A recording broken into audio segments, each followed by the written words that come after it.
میں ایک کتاب پڑھ رہا تھا وسیلہ کے متعلق ہی، اس میں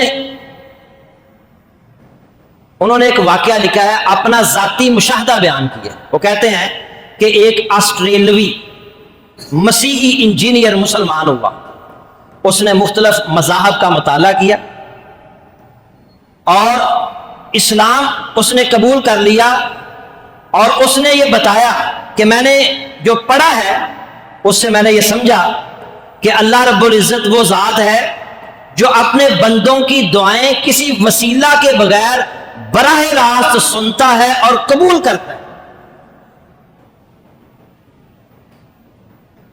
اور ایک معمولی سا مسلمان بھی جب ڈائریکٹ اللہ کو پکارے گا، اللہ سے دعا کرے گا تو اللہ اس کی دعا سنے گا، اللہ اس کی دعا قبول کرے گا۔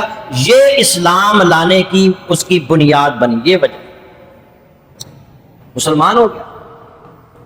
لیکن کچھ عرصے کے بعد وہ ایک خانقاہ میں چلا گیا اور وہاں کے رہنے والے کچھ لوگوں سے، علماء سے اس کی ملاقات ہوئی، تو انہوں نے بتایا کہ تمہارا یہ عقیدہ اور نظریہ درست نہیں ہے۔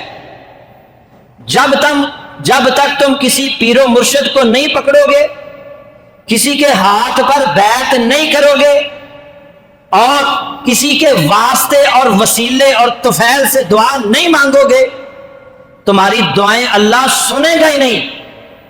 اس نے اسلام ہی چھوڑ دیا، مرتد ہو گیا، اور اس نے کہا کہ مجھے بڑا دھچکا لگا ہے کہ اگر میں نے کسی کی بیعت نہیں کی، کسی کو پیر و مرشد نہیں بنایا، میں نے اللہ سے بغیر ڈائریکٹ دعا کر لی اور کسی بغیر وسیلے اور واسطے سے اس کو پکارا تو دعا قبول نہیں ہوگی۔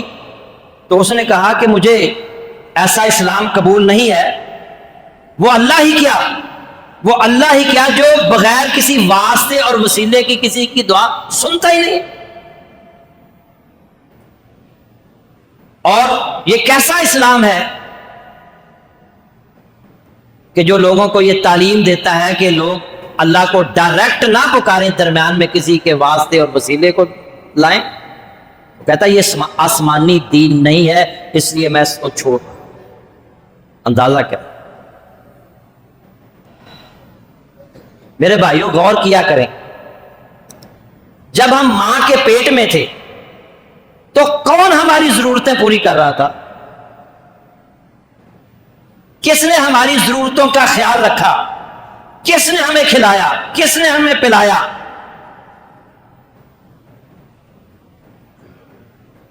اور اب ہم جوان ہو چکے ہیں، اللہ نے ہمیں سمجھ عطا کر دی ہے، جو رب ہمیں ماں کے پیٹ کے اندر بغیر کسی واسطے اور وسیلے کے رزق دے رہا تھا، اب جی وہ ڈائریکٹ نہیں دے سکتا، درمیان میں کسی کا واسطہ اور وسیلہ ڈالنا پڑے گا۔